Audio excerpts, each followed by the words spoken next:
살펴볼 시편 84편은 개인적으로 제가 참 좋아하는 시입니다.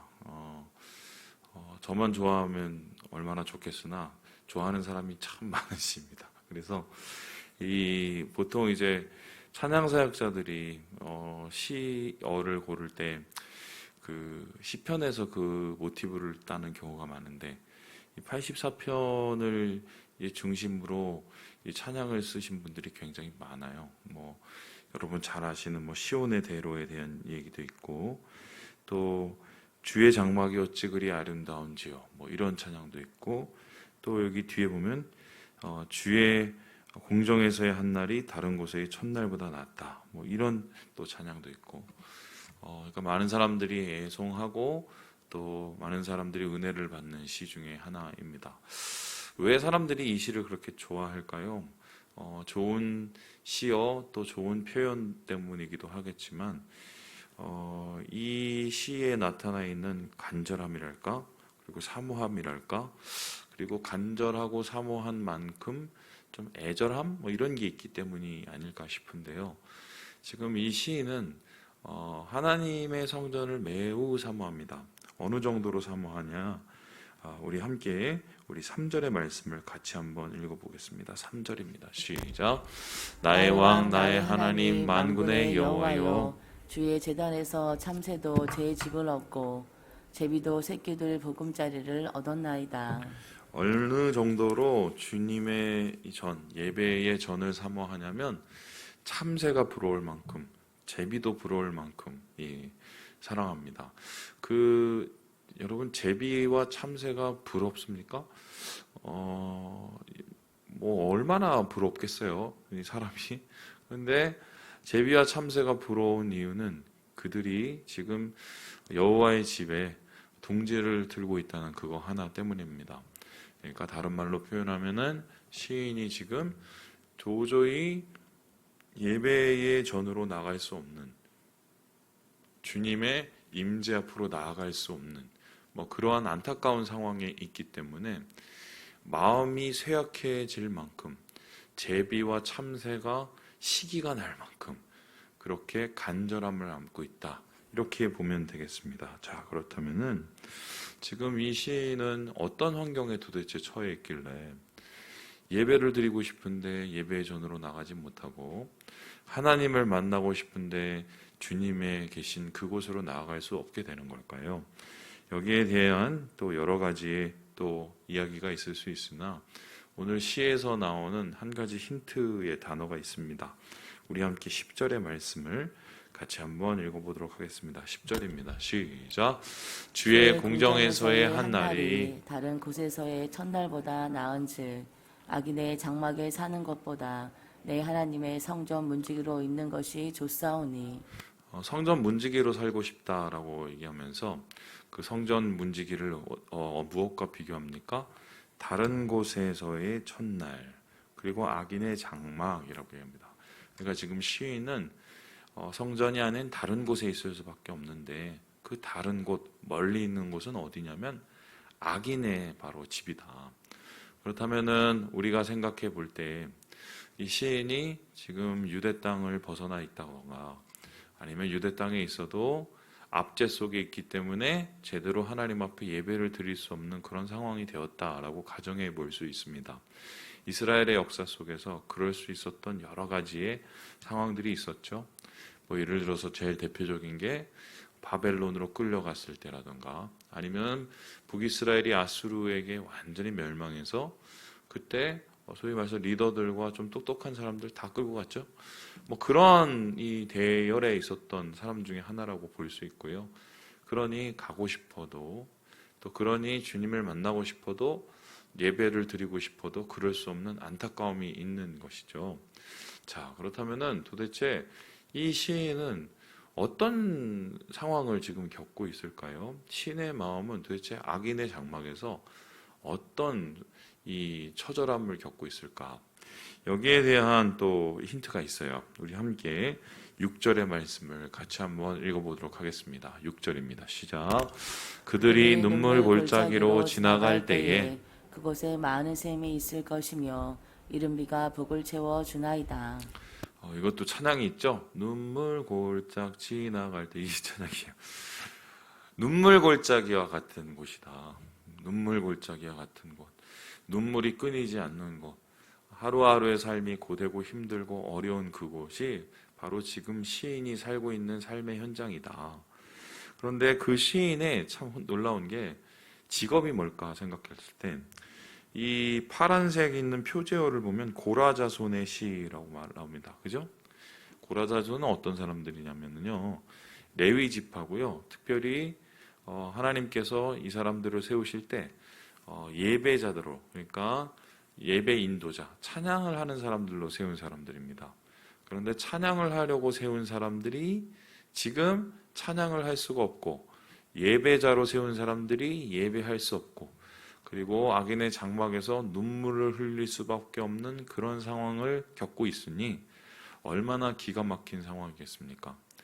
예전에 너무 당연하게 옷 입고 또 차려서 또 성전에 나가고 노래도 부르고 찬양도 하고 그랬을 거예요.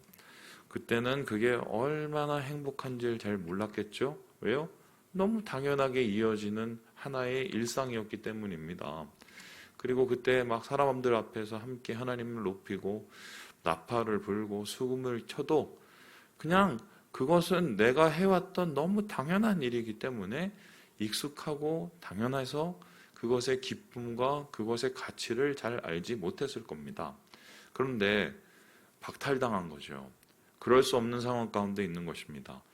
제대로 찬양 한번 드릴 수밖에 없는 그런 상황 속에 있으니 이 시인의 마음이 얼마나 힘들었을까. 여러분, 우리가 이런 시인의 이야기를 이제 조금 이해하게 되었죠. 예전에는 우리가 이 시를 읽을 때 어느 정도의 괴로움인지 이해할 수 없었으나 이제는 좀 압니다. 왜인가요? 지난 2년 동안 우리가 예배를 드리고 싶어도 정말 마음껏 예배도 못 드리고, 찬양을 부르고 싶어도 제대로 찬양도 못 부르고, 심지어는 기도를 하고 싶어도 사람들 눈치를 보면서 사람들 신고하지 않을까 또 마음 졸이면서 기도를 하고, 그렇게 우리가 2년을 살았습니다.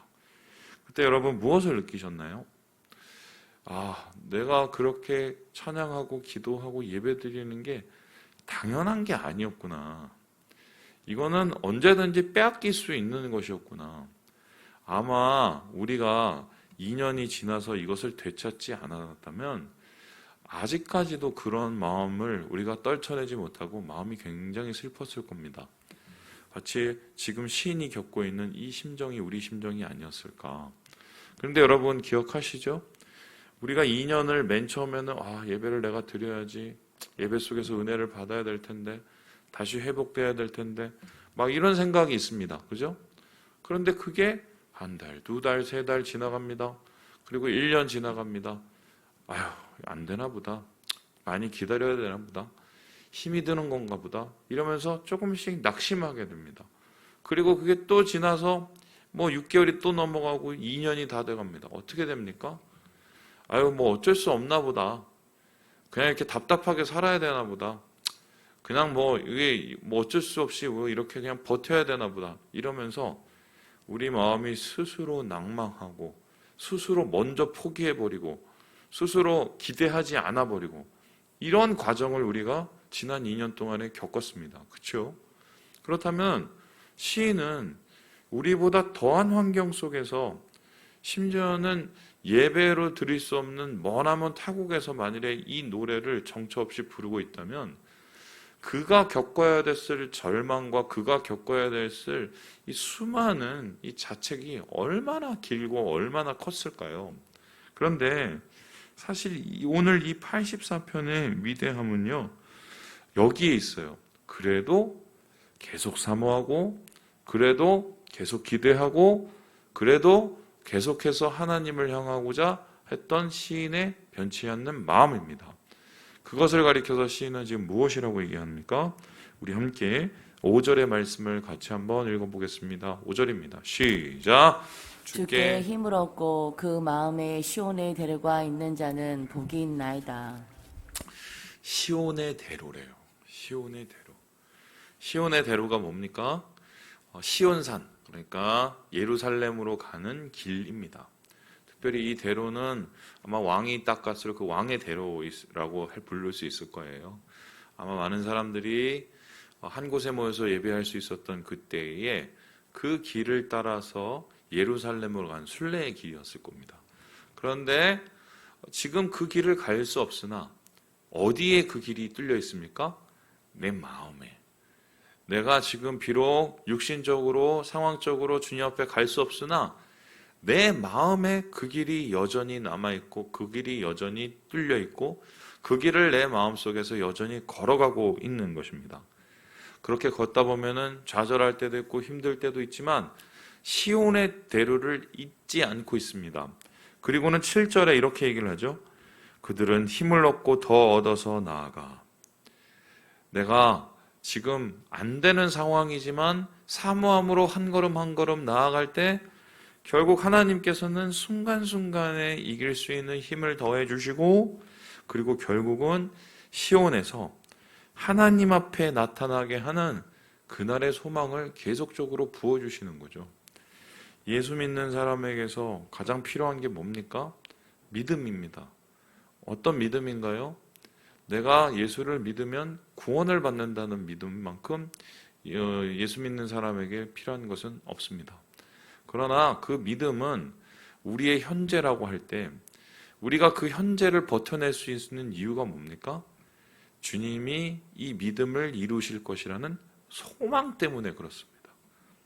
소망이 없으면 신앙은 점점 더 어려워지고 점점 더 빛을 잃어가고 점점 더 힘을 잃어갑니다.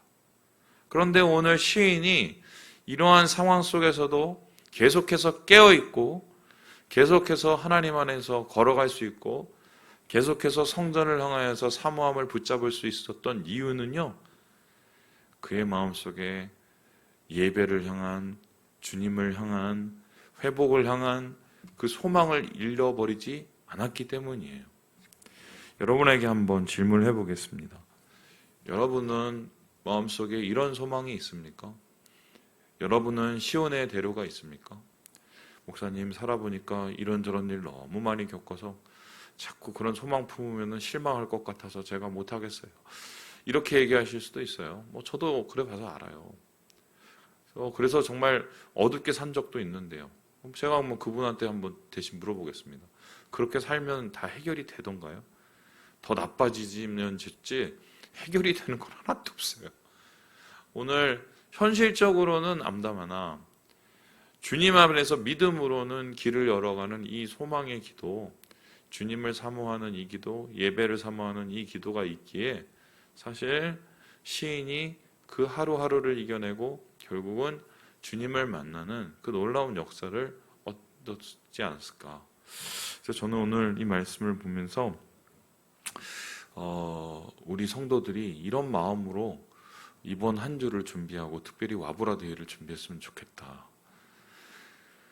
자꾸 실망스러운 얘기 또 우리의 마음을 주저앉힐 얘기들이 주위에서 들릴 수도 있고요. 또 자꾸 우리의 마음을 가라앉게 하는 또 수많은 소리들이 들릴 수도 있어요. 그 마음들이 우리의 시온의 대로를 자꾸 닫게 할 수도 있습니다. 하지만 그때가 바로 우리가 그래도 주께 힘을 얻고 한 걸음 한 걸음 나아갈 때다. 그때가 바로 하나님 앞에 그 주님 계시는 그곳을 향하여서 내 마음의 시온의 대로를 다시 활짝 열 때다. 이러한 시인의 목소리 속에 주님께서는 이렇게 응답을 해주시는 건데요. 우리 함께 11절을 읽고 마무리해 보도록 하겠습니다. 11절입니다. 시작. 여호와 하나님은 해요 방패이시라. 여호와께서 은혜와 영화를 주시며 정직하게 행하는 자에게 좋은 것을 아끼지 아니하실 것임이니이다. 여기서 특별히 정직하게 행하다라는 이 말을 주목해 보세요. 정직하게 행하다, 우리가 한마디로 거짓말 없이 살아간다 그런 뜻도 되지만 이게 그냥 직역을 하면요 똑바로 걸어가는 사람이에요. 똑바로 내 상황 속에서 힘들고 어려워도 똑바로 성전을 향하여서 주님을 향하여서 소망을 향하여서 예배를 향하여서 똑바로 걸어가는 자에게 하나님은 어떤 것을 줘요? 좋은 것을 주신다. 좋은 것. 특별히 예수님은 이 좋은 것이 무엇인지 말씀하셨어요. 무엇을 주신다고 하셨습니까? 성령을 주신다고 하셨어요. 우리 주님 안에서 이 말씀을 기억하면서 오늘을 충만으로 사시고, 그리고 이번 주일 주님께서 주실 그 소망으로 하나님 안에서 은혜로 살아가시는 우리 모든 형제 자매들 되시길 주님의 이름으로 축원합니다.